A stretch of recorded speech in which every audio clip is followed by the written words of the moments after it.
낭독 29일차. 과거에 얽매인 비난이 아니라 미래를 위한 비판을 하라. 불규밀 불방압 보도구고 불희색 무발레 무보왕. 남의 은밀한 곳을 엿보지 말고 사람들을 함부로 대하지 말아야 한다. 남의 오래된 잘못을 말하지 말고 희롱하는 듯한 표정을 지어서는 안 된다. 갑작스레 오지 말며 갑작스레 가서도 안 된다.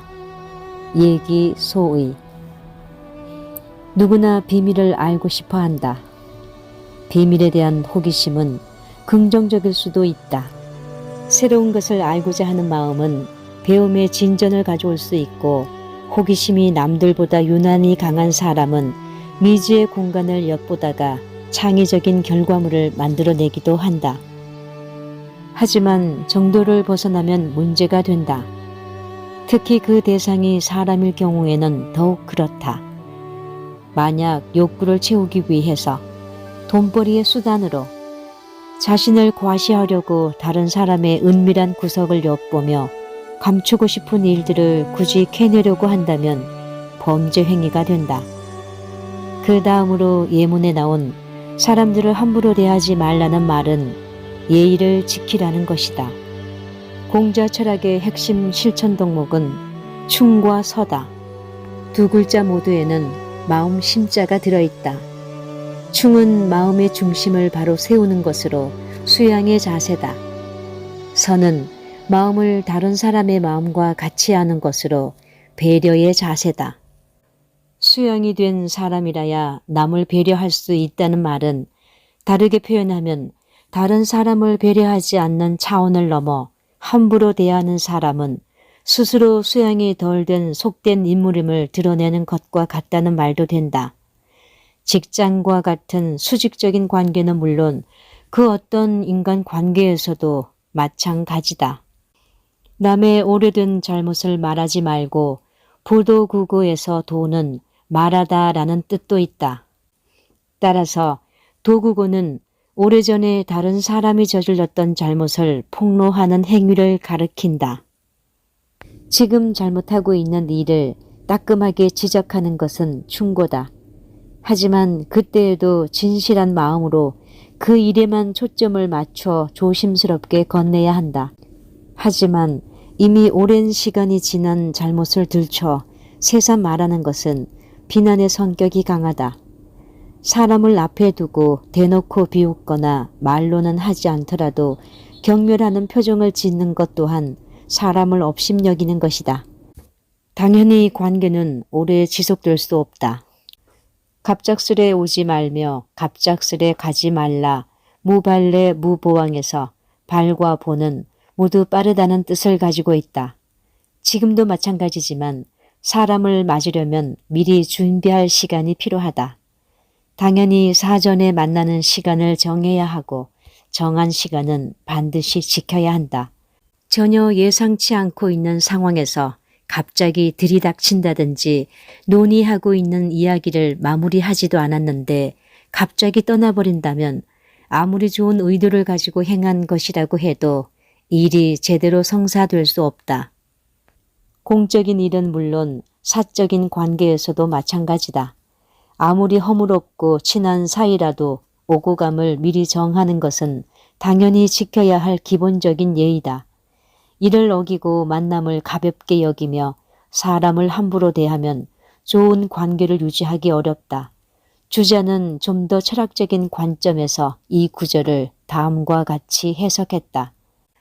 레와 왕은 향하고 등진다는 뜻일 따름이다. 이 두 구절의 뜻은 의에 나가기를 목마를 때에 물을 보고 달려가듯이 하며 악에서 떠나기를 뜨거운 것을 만졌을 때와 같이 한다라고 말함과 같다. 좋은 일을 보고 화급히 기뻐하며 빨리 시작하는 사람은 오래 견디지 못한다. 조금 지나 마음이 게을러지고 뜻이 다하면 곧 빨리 떠나니 이른바 그 나아감이 빠른 자는 물러남이 빠르다는 것이다. 여기서 그 나아감이 빠른 자는 물러남이 빠르다는 맹자 진심상에 실려있는 글을 인용했다. 그 전문은 그만둬서는 안 될 일을 그만두는 자는 그만두지 않는 일이 없을 것이요. 두터이 해야 할 일에 박하면 두터이 할 일이 없을 것이다. 그 나아감이 빠른 자는 물러남이 빠르다이다. 옳고 그름에는 타협이 있어서는 안 되며 중요한 일일수록 함부로 결정하거나 쉽게 포기해서는 안 된다는 뜻이다. 함부로 결정하면 오류가 있을 수 있고 쉽게 포기한다면 큰일을 이루기 힘들다. 잘못을 고치지 못하는 것이 나의 걱정이다. 예문은 대인관계에서의 예의를 말한다. 평범하고 사소한 일을 지나치게 규제한다고 생각할 수도 있을 것이다. 갑갑하다는 느낌이 드는 것도 당연하다. 하지만 작고 사소한 일상의 예의야말로 큰일을 이룰 수 있는 기반이 될 수 있다는 점에서 보면 결코 소홀히 할 일이 아니다.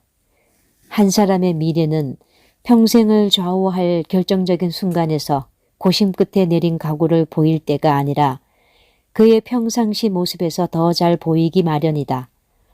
고루해 보이는 말이라도 현실에 맞게 적절히 취하면 될 일이다. 이어서 소위에는 이렇게 실려 있다.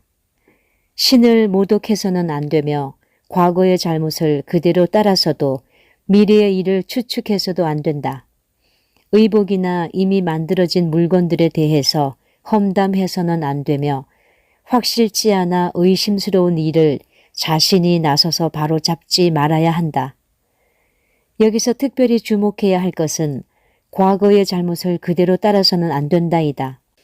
예문에서는 남의 잘못에 대해 언급했지만 여기서는 자신의 잘못을 말한다. 과거의 잘못을 따르는 것은 같은 잘못을 되풀이하는 것이다. 잘못을 거듭하지 않으려면 잘못에 대한 분명하고 솔직한 인정과 반성, 그리고 잘못을 되풀이하지 않으려는 결단이 필요하다. 물론 쉽지 않다. 공자조차 잘못을 고치지 못하는 것이 나의 걱정이다 라고 말할 정도로 자신을 돌아보고 잘못을 고쳐나가는 것은 결코 쉬운 일이 아니다. 다사는 존경하던 최재공의 당호인 매선당의 기문으로 남긴 글 매선당기에서 이렇게 적었다. 어떤 사람이 9가지 일은 모두 악한데 한 가지 일이 우연히 착하다 해도 그는 착한 사람이라고 할 수 없고 또 9가지 일은 모두 착한데 한 가지 일이 우연히 악하다고 해도 착한 사람이라고 할 수는 없습니다. 어떤 항아리가 그 전체는 모두 깨지고 주둥이만 온전하다 해도 깨진 항아리라고 하며 그 전체는 온전한데 오직 구멍 하나만 뚫렸어도 깨진 항아리라고 합니다. 사람이 매사에 선을 다하지 못한다면 끝내 착하지 않은 사람이 됨을 면치 못하게 될 것입니다. 사람이 선을 이루기 어려움이 이와 같습니다. 최재공은 재상을 지내며 정조의 개혁 정치를 이끌던 인물로 그 인품이 뛰어나 다산에게도 멘토가 되었다. 이러한 최재공이 아버님이 임종하실 때 매사에 선을 다하라고 말씀하셨기에 이 액자를 보고 마음을 가다듬었지만 실천하는 일이야 내가 어떻게 하겠는가 라고 말하자 다산이 했던 답이다. 다산은 높은 기준으로 빈틈없이 선함을 지켜나가려고 했다. 하지만 완벽할 수 없는 것이 사람이기에 매사에 선함을 지키기는 어렵다는 것을 인정했다. 우리는 말할 것도 없다. 단지 일상에서 노력해 나갈 뿐이다. 사람들을 예의와 배려로 대하고 매사에 선함을 지키고 잘못을 반성해 돌이킬 수 있는 시작은 자신의 한계를 인정하는 일이다. 그리고 자신을 조용히 돌아볼 수 있는 신독의 자세를 갖는 것이다. 홀로 있는 조용한 시간에 자신을 돌아보고 반성과 성찰의 시간을 가질 수 있다면 비록 잘못을 아예 하지 않는 완벽한 사람은 될 수 없을지라도 어제의 나보다 조금 더 나은 사람은 될 수 있을 것이다. 악은 언제 어디서나 사람과 함께 하기에 피할 수 없으니 어두운 곳에서도 항상 스스로를 반추하라.